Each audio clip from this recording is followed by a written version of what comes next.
That's going to take some time. You're not going to want to hear this, but it's going to take some time before you feel 100% normal. But the good news is you will come back to feeling normal with the right work and the right changes, and you weather this storm. Mark my words, you will get better. And that was the question I had more than any question. I was going through this hell of weaning. I just kept thinking, am I going to get better? Am I ever going to go back?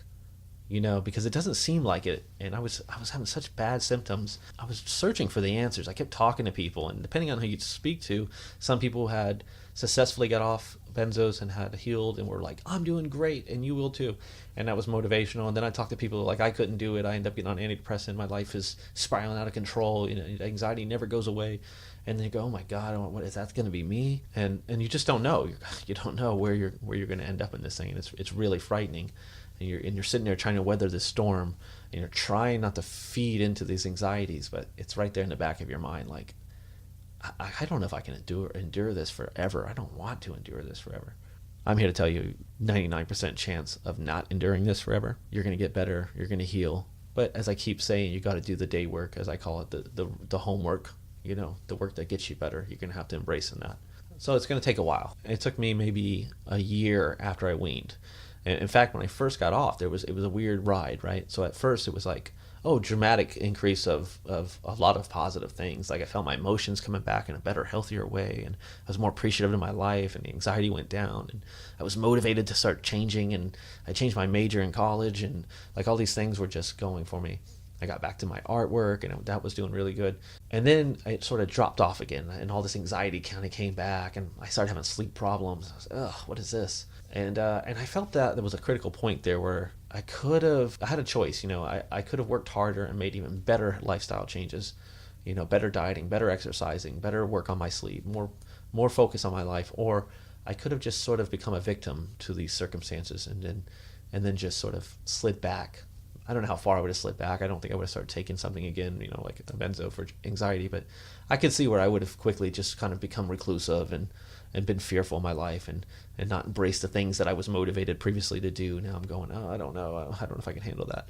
There was a choice to be made, and luckily for me, I just said, no, I've gone through too much.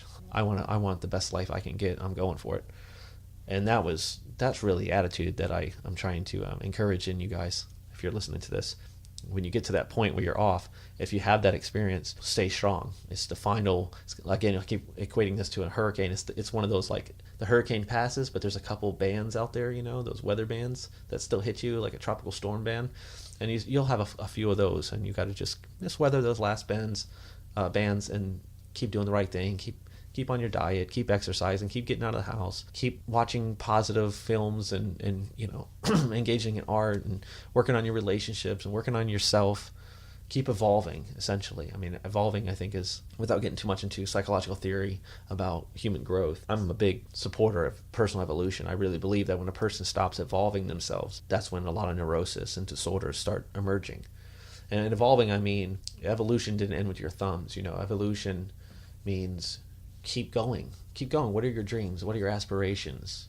What's the best version of you that you can be in all forms? And go for that. That's what I'm saying. So during this period, you're going to be wanting to do, this is where like all the more personal work starts to begin. Remember I said earlier, when you're going through all these symptoms, don't focus on this trauma or whatever you can correlate to causal factors for your anxiety. Don't focus on that. But now this is the part where you kind of want to start focusing on that. Now this is where the more personal work begins.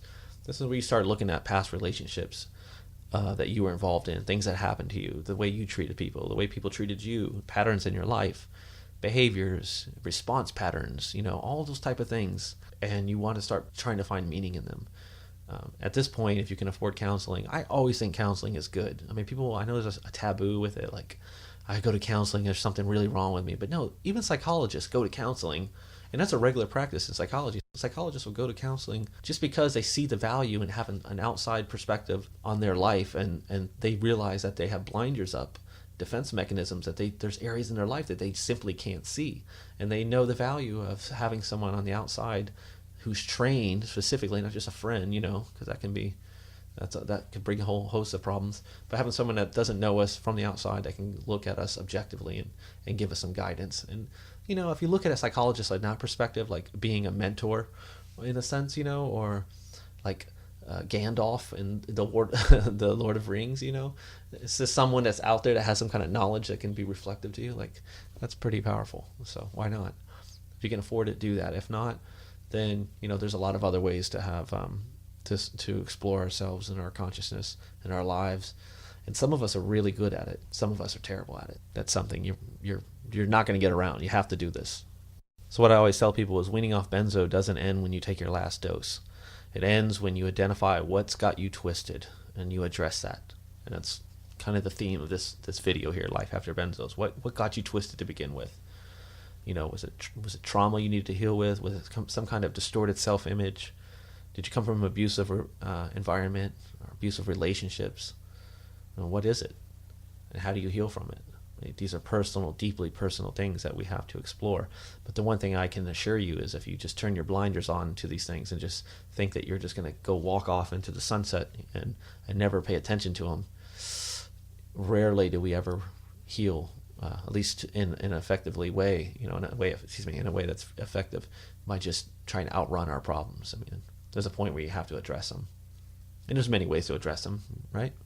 And also I want to mention that it's important to remind yourself that a lot of us do have a biological disposition, meaning even after you do all this day work, so to speak, this homework, and you identify what's wrong with you and what's got you twisted, and you work on your relationships and you get healthier and all these things, some of us are just more anxious than others. Some of us will have just these little tics, prone to depression and things like that. But what I'm saying is by doing all these things, these tics or these neurotic tendencies are going to be much more reduced. They're not going to be able to take over your life and hijack your life. You know, they'll be foreseeable. You'll know that, oh, when I get engaged in this, if I drink too much or if I don't be social enough, I can get this tinge of social anxiety that will come up, and you kind of foresee it, and then you do the right things ahead of time. You know, you predict the outcomes, and you make changes immediately.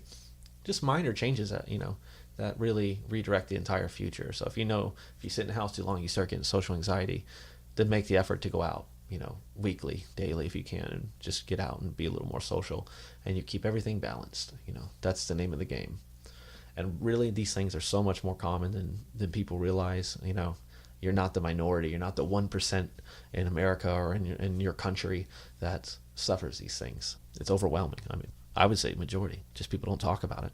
So remember that there's a mind-body connection, that chemistry influences thoughts and behaviors, and behaviors influence chemistry, and it's a continuum. It's like the infinity symbol. It just keeps going back and forth, feeding each other. So if you have good thoughts and good behaviors, and you do the right things, and you shut out the negatives, you will slowly but surely start correcting your thoughts. Another thing I didn't mention in the other video that I probably should have, but I kind of left it out because sometimes this can be a little strange for people and sometimes too much, is the value of Zen meditation.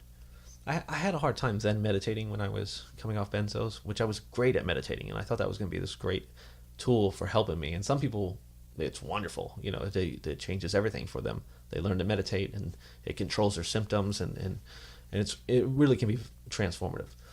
I had a little bit of trouble with it. I don't know, every time I tried to meditate, it felt like my thoughts would just get more active. And so what I would do is sort of secondary meditation. I would focus on, you know, watching a film or something like a comedy film, or engaging in art, something that I wasn't completely no mind in a mindless state, but I was in a more focused state. But life afterwards, I think it's so important to discover yoga and Zen meditation. And I'm not saying, you know, the spiritual aspect of it, you need to go join a monastery. I'm just saying the aspect of learning to control your obsessive thoughts, and the practice of seeing and identifying which thoughts are real versus the sort of negatively influenced or negatively charged sort of illusionary thoughts. So, and that's something that sort of comes about from the practice of meditating. So look into meditating, because that's another one with exercise and that has been shown on a chemical level to bring about positive changes. So it's powerful. So before I go, I just want to say, be kind to yourself, love yourself. Chances are when you went through that storm, or while you're going through the storm, it's really hard to see the forest from the trees, so to speak. It's hard to be kind to ourselves and to love ourselves, but engage life, live, love, laugh, realize life's a short ride. Don't let that frighten you. and paralyze you with fear, but motivate you. Get out there, kick some ass, pursue your dreams. Don't be afraid to love, and utilize your resources. You got resources around you. There's signs, there's things out there trying to communicate with you, and not a metaphysical way, but there's these intricacies out there. And I think when you start engaging life and embracing life and trying to promote a happier lifestyle, you start to get turned on to them. Like, oh, I didn't notice that. Look at that. Or I was interested in this, and then I met this person, and they happened to be interested in that, and then that door opened. Life's sort of magical in that way sometimes, without sounding like Michael Jackson about it. So go live your life. Your life's waiting to begin. Any comments or questions not covered in this discussion, drop me a line or something, and if there's enough, or I'll either write you back or maybe I'll address them in a video. Good luck, guys. Stay strong. This too shall pass.